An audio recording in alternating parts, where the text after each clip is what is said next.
Good morning, good afternoon, good evening, Fabulites. This is Angela with another edition of Notes on the Newsfeed, where I read you headlines and then share with you my thoughts and what the headlines bring up for me. Now, these are not items that I have deeply researched necessarily. Some of them I might have done some research. I might have Googled. I might have read the whole article. I might have just skimmed the article. I might not have even read the article, just read the little paragraph after the headline, or I might have just read the headline. That's what I got. When I get a chance, I'm going to shoot the link to my Twitter account, BeFabulousYou, at BeFabulousYou on Twitter, and you can find all of these articles. You can read about, things other than my opinion, because I ain't write none of the articles, so but some of them we might have the same article even though somebody else wrote it. But anyway, I'm just reading you the headlines and my thoughts on the headlines. So let's jump into Notes on the Newsfeed. Let's see what we got, because y'all know the Newsfeed just keep right on pumping stuff in and pumping stuff out. Japan's Okinoshima Island gains UNESCO World Heritage status.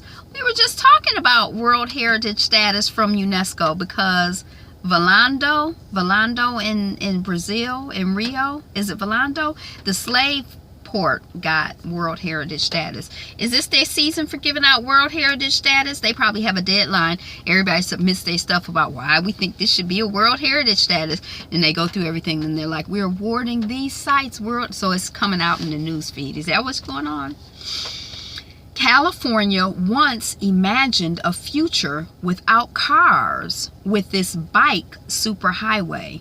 Ooh, that looks interesting. I didn't read the article, but a bike superhighway. Wow. Miniskirts and morals. Now, this headline doesn't tell you what it's about, but this is about in Uganda.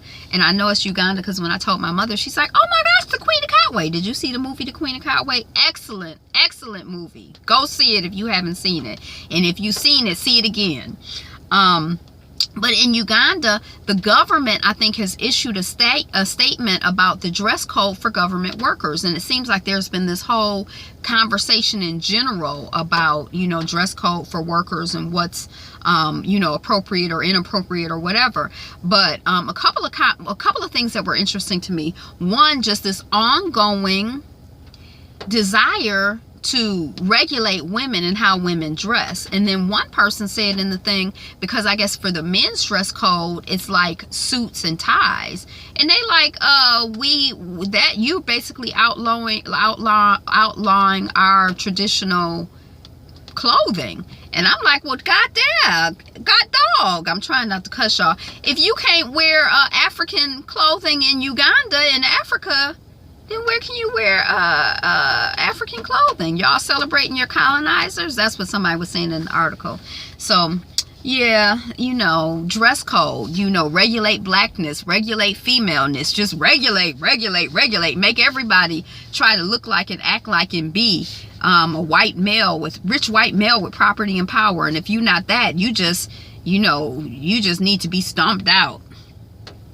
Blogger trying to prove benefits of aloe vera ends up poisoning herself on camera. So I looked at the article. I don't know if I read it or not, but basically homegirl was biting an agave plant. This is a woman in Japan.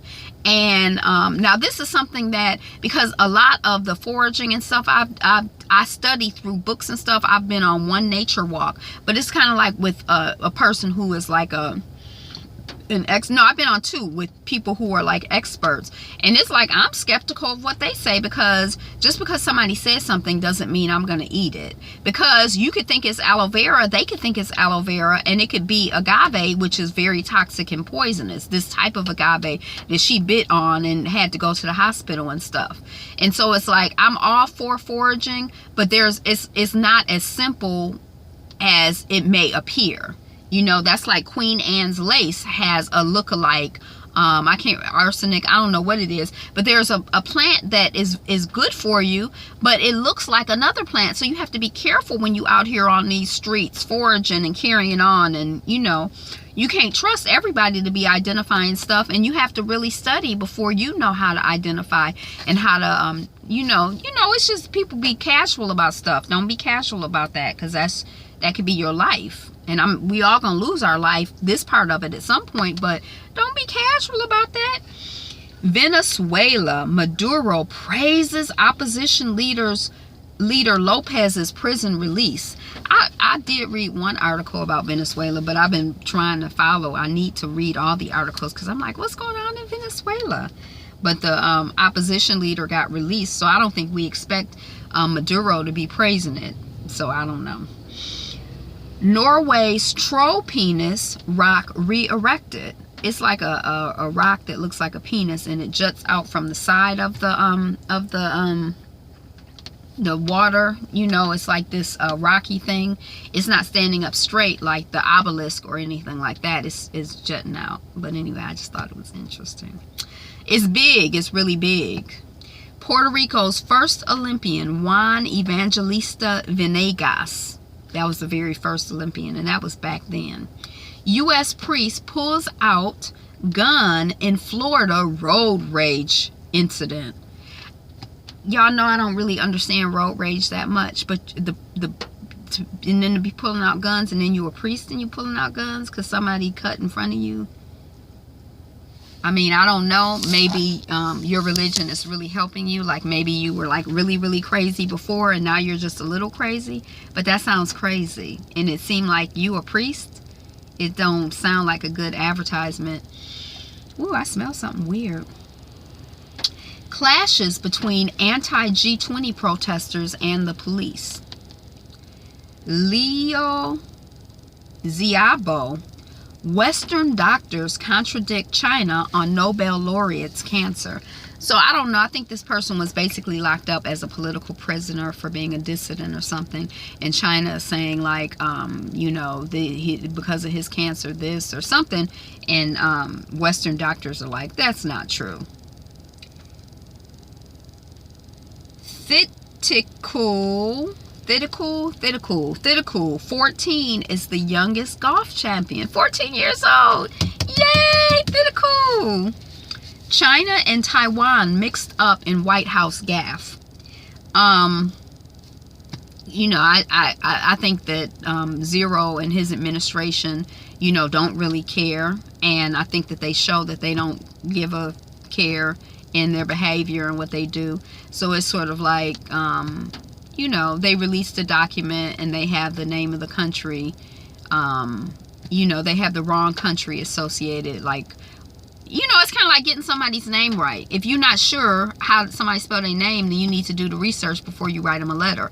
If you're not sure what their name is, if you have any kind of care or any kind of respect, you try to, you know, but they just seem careless to me and like they don't give a care anyway. This animated map shows what's directly across the ocean if you're in North and South America. Wildfires in Canada's British Columbia prompt state of emergency. California gets a lot of wildfires. I didn't know much about British Columbia, but they prompted a state of emergency.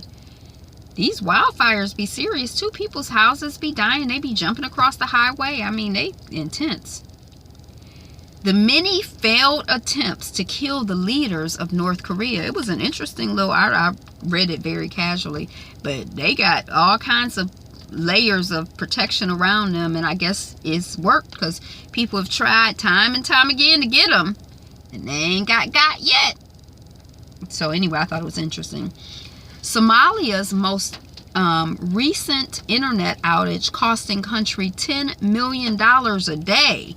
And I think this was the article I read where a boat had cut a fiber optic line in the ocean.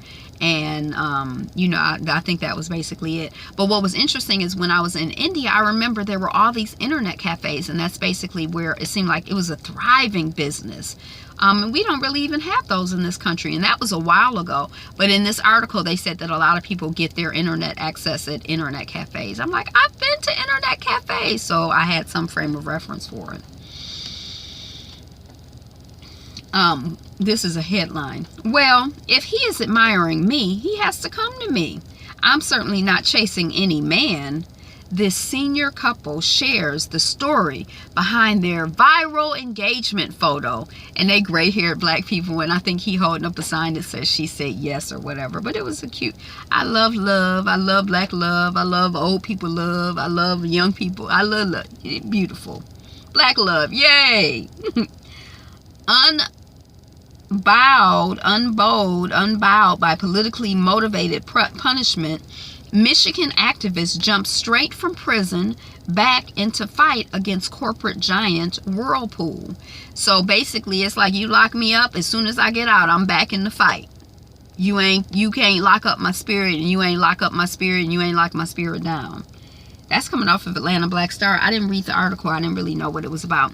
All right, so I think I'm going to stop now, but I'm not going to forever hold my peace. But thank you for being here for Notes on the Newsfeed.